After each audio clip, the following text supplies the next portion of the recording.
السلام عليكم ورحمة الله وبركاته. ازيكم، اخباركم ايه؟ ان شاء الله النهاردة هنعمل فيديو عن الفطير. الفطير البلدي، الفطير الرص اللي احنا بنقول عليه، اللي هو اخو المشلتت، بس بطريقة سهلة خالص من غير ما تتعبي ومن غير تستعمل العود او تكوني محترفة فيه. ازاي عملناه بالطريقة دي وازاي هو رقيق من جوه كده زي ما انت شفت معايا. هو بص، احنا عملنا صينيتين ودي الصينية التانية. بص مجرمشة ازاي، ما شاء الله، عاملة زي البقلاوة بالظبط، من فوق ومن قلبي من جوه طري جدا. هو ده الفطير على اصوله، هو ده الفطير بالطريقة الصح، هي دي الطريقة الفلاحي صح في الفطير. ما شاء الله عليها، الطريقة حلوة خالص. بص ازاي طري من جوه، ما شاء الله، الله اكبر. وطعمه كان جميل جدا، محلاه كده بعسل اسود او عسل ابيض وحته جبنه قديمه فلاحي من اللي قلبك يحبها. وناكل احلى فطير في شم النسيم، ده هو الموسم بتاع الفطير. وما يحلاش طبعا شم النسيم الا بالفطير والبيض المسلوق. بصوا الجرمشة، بصوا دي فطيرة كاملة. على فكرة ما خدش الا 2 كيلو دقيق او كيلو ونص بالظبط. نقول بسم الله ونقول الطريقة بالسهولة على طول. احنا عارفين العجين، ملح ومية وحبة سكر، وبننزل بالمية حبة حبة زي ما احنا متعودين في كل ما بنعمل فطير على القناة. انا عملت اكتر من فيديو واتفرجتوا عليه، وما شاء الله الحمد لله جايب مشاهدات حلوة معايا. واتمنى ان انتوا تحفظوا الطريقة بتاعت الفطير دي، الطريقة سهلة جدا.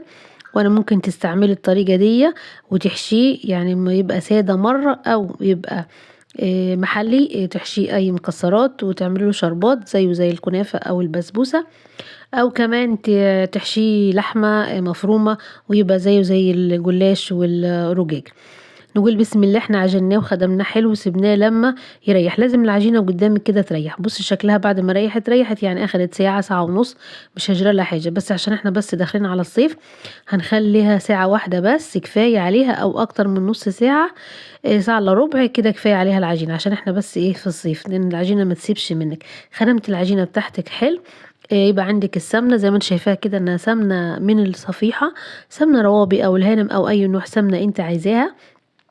وحط عليها معلقتين زبدة علشان تديني ريحة وطعم حلو. بقطعها زي ما انتوا شايفين كده بالظبط. الفطيرة بتاخد قد كام واحدة؟ انا بعمل 30 او 25 او 26، وممكن تقلل عن كده لو انت عايزة الصينية صغيرة، بس انا عاملة صينية كبيرة بالمرة. فانت بتقطعيها زي ما انت شايفاها كور. انا بعمل 10 بس او 6 بس، على قد ما انا هقدر بسرعة اجيب الطريقة معايا وما يلزقش معايا. انت بتبقى اي حاجة كده بتفرديه الدوران زي ما انت شايفاه حجم العجينة كده بس. هتعملي ال10 او ال6 اللي انت عاملاهم كلهم قدامك مرة واحدة زي كده بكل سهولة. نسمي بسم الله. وبصي طريقة سهلة خالص، وحطهم على بعض ما تقلقيش مش هيلزقوا. لا انت مادام مستعملة الدقيق في الفرد مش هيلزق معاكي. وفي نفس الوقت طعم الفطير المفروض بالدقيق ليه طعم تاني غير المفروض بالسمنة. انا في فيديو عاملاه برضو عن طريق الفطير مفروض بالزبدة او بالسمن، بس الطعم ده يختلف عن ده. اللي بيفهم في اكل الفطير هيعرف الفرق. بص اهو، انت بتاخديهم واحدة واحدة، بتلفيها الناحية دي والناحية دي من غير اي مجهود، بنشابة بعصاية بأي حاجة عندك تستعمليها اهو. مش هتوسعيها خالص. الحتة دي معناها ان انت بتريح العجينة، العجينة بتريح على بعضيها.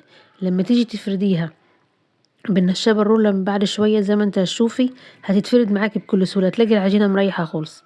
نفس فكرة الفطير المشلتت اللي انا عاملاها برضو على القناة، ان انت بتسيبي العجينة تريح لما بتفرديها زي كده اهو، واحدة واحدة بكل سهولة اهو. يبقى انا كده ايه عملتهم. هبدأ امسك واحدة واحدة وبالنشابة الرول هفردهم، وهعملهم بنفس الطريقة برضه، بس في الحالة دي انا وسعت اكتر. الوقت اللي خدته معايا العجينة في الفرد ده هي الرولة دي اهي. انا هعمل كده على الاطراف بس، خليك على الاطراف اهو. بصي وتحطيها، بس ما تنسيش بس تحطي حبة دقيق تحتيها عشان ما تلزقش منك اهو. كمان واحدة.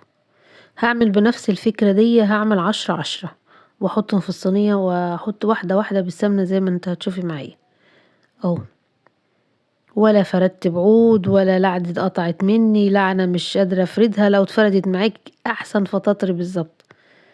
نفس الفكرة بتاعت الفطاطري لما بيفرد زي ما بشوفي في المحلات بيفرد الحاجة بالدقيق اهو. ان انا ما احطهم على بعض كده معناها ان العجينة بتريح معاك وتتمط زي اللبانة بالظبط، وتقدري انت تشكليها زي ما انت عايزة.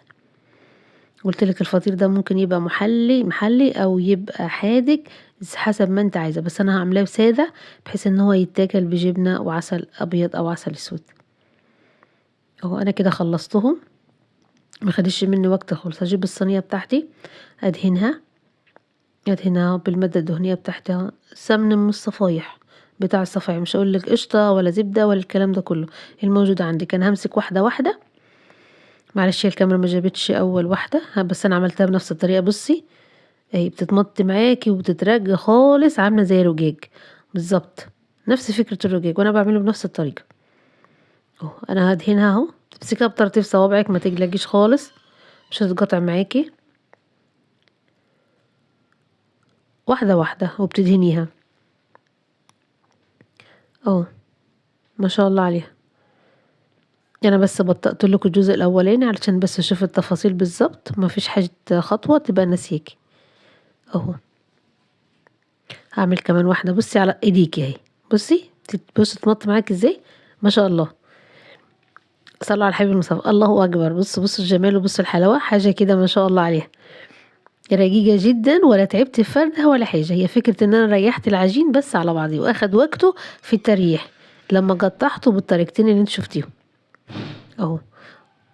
وادهن سمنه، وما تكتريش السمنه برضو حسب رغبتك انت، عايزاه دسم كتري سمنه، عايزاه سمن قليل للمرضى بس، قالوا لحد ان هو ما يكونش تقيل عليه الفطير ممكن نعمله. يعني انت في الحكايه دي براحتك، بتحطي بطريقتك او بتحطي برغبتك اللي انت عايزاه. اهو هعملها نفس كمان قدامك اهو، سنه سنه اهو. بصي كلها بتتفرد معاكي كل سنة، ومتعه العجين وانت ماسكاه كده احساس حلو، واحساس احلى ان انت بتطلعي حاجه كده حلوه حد هياكل منها ويشكرك وتاخدي حسنات عليها، وحاجه كده بصراحه تفتح النفس. اتمنى يكون الفيديو ان شاء الله يعجبك، واصل معايا لحد الاخر وانت تشوفي جمالها وحلاوتها زي ما شفتي اول الفيديو اهو. واتمنى منك لايك كده للفيديو واشتراك في القناه كمان. ما شاء الله اهو. انا بس باخدها واحده واحده علشان بس ايه، بصي اهو نفس الطريقه.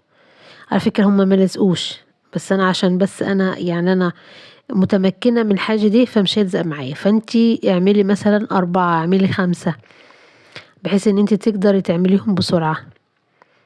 انا عشان متعوده بس فهقدر ان انا اخلص ال10 بسرعه بحيث انهم ما يلزقوش على بعض، لانك لو سبتها فتره طويله العجين هيلزق على بعضه اهو. كمان مره بصي اهو بطرف ايديكي اهو على بعضيها، انا مش بشد، انا بوديها وبجيبها اكنك بتلعبي بالكوره. بصوا جمالها وبصوا حلاوتها، الله اكبر. ولا تعبت في فرد ولا شديت العود ولا اي حاجه خالص اهو. ان شاء الله الطريقه تعجبكم. انا يا دوبك بس ايه بشد الاطراف بطراطيف صوابعك بس اهو، سمنه خفيفه خالص بحيث ان الفطيره ما كانتش تقيله، وطلعت معايا حلوه مجرمشه من فوق وطريه جدا من جوه. انا ليه عاملاها 30 بحيث ان هي يبقى فيها لحم من جوه، لحم يعني فيه كثافه، بحيث ان انا اقدر اكل من اللي اكل منها ما الاقيهاش ناشفه معضمه يعني، لا بصي بتتفرد معاكي بكل بساطه. ودي نفس فكره الرجاج برضو انا بعمله كده اهو. ما شاء الله. وفي فيديو انا برضو منزلاه بنفس الطريقه وحاشياها نصها نوتيلا ونصها مكسرات، يعني انت براحتك تقدر تستعملي او تاخدي نفس الطريقه اللي انت عايزاه. اخر حته اهي، انا كملت طبعا ال30 دوكهم، ال10 دوكهم انا اخر 10 انا عمال احط لهم اهو، بس انا سرعتهم شويه خلاص انت حفظت الطريقه وعرفتيها. هنعملهم بنفس الطريقه بالظبط، هنقطعهم كده وندورهم. لازم حته ان انت تجوري دي تدوريها كده عشان تدي دوران معاكي لشكل القطعه معاكي وانت شغاله، بحيث ان تطلع مدوره مش لها بوز او كده، يعني تبقى سهله عليك سهله لنفسك اهو. بكل بساطه انا عملتهم اهو، ما خدش مني وقت خالص على فكره، ما خدش بالظبط اقل من نص ساعه عميل، وكان احلى فطير وتكفي عيلة بحالها ما شاء الله. طبعا في الحالة دي انا مولع الفرن، لازم الفرن يبقى سخن لما تيجي تطيبي فطير لازم الفرن يبقى مسخن قبليها، علشان معاكي العجينة ترفع حلو معاكي وتاخد هوا معاكي وتبقى ايه مباجل يعني تحس ان هي مورجة بالظبط. فما ينفعش تدخلي الفطير على البارد، لازم الفطير يبقى عندك الفرن عندك سخن. انا في الحالة دي كنت مولع الفرن، لان انا خلاص كده جربت اخلص الفطيرة، وبعد كده دخلتها.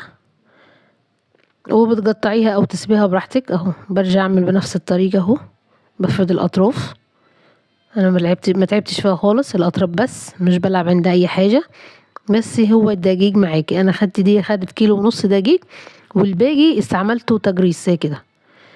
يعني انا عجنت كيلو ونص زي ما انتوا شفتوا معايا في اول الفيديو. بس عملت فطيرة كبيرة، عاملة بالظبط الفطيرة 3 كيلو اهو. ما شاء الله، يعني تكفي عيلة واسرة كبيرة ما شاء الله. بنفس الطريقة اللي عملت بيها واحطها. بصوا رجاج رجاج رجاج ما شاء الله. السمنة براحتك، هاي نفس طبق السمنة دي بالظبط، خدت كوباية شوب عصير ونص. يعني الصينية بتاخد نص كيلو سمنة بمعنى أصح. بس أي نوع سمن على فكرة، أي نوع سمن استعمليه. اهي كده هي جربت اخلصها اهو.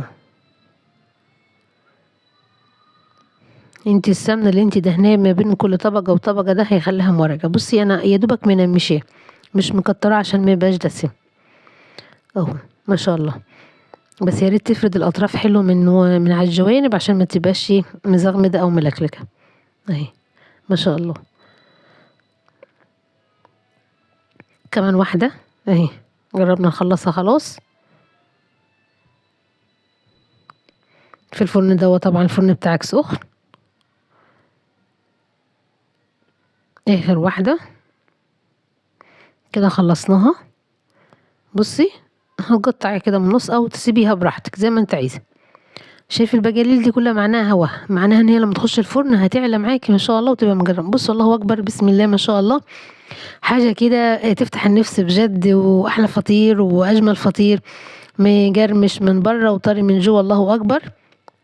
بس بجد بجد كانت ما شاء الله عليها وسهله خالص في اعملها. اتمنى يكون الفيديو عجبك، ودوسي لايك للفيديو عشان بس يعلى معاكي، ويا ريت اشتراك في القناه ان شاء الله. بصوا بتتني وتتفرد معاكي، واللي يشوفها يقول الله اكبر. بجد بجد كانت ما شاء الله. اتمنى ان انت تجرب الطريقه وتعمليها ببيتك بكل سهوله. احنا في موسم الفطير اهو ما شاء الله. بصوا شكلها على فكره هي واخده اللون الذهبي ده الشكل الحقيقي ليها بجد اهو ما شاء الله. الله اكبر. وكميتها كبيره، يعني من كيلو ونص. بص عملنا قديم، مكفي عيله واكتر. اتمنى يكون الفيديو عجبك، واشتراك للقناه كمان مره، ولايك للفيديو. احلى فطير، اجمل فطير ما شاء الله.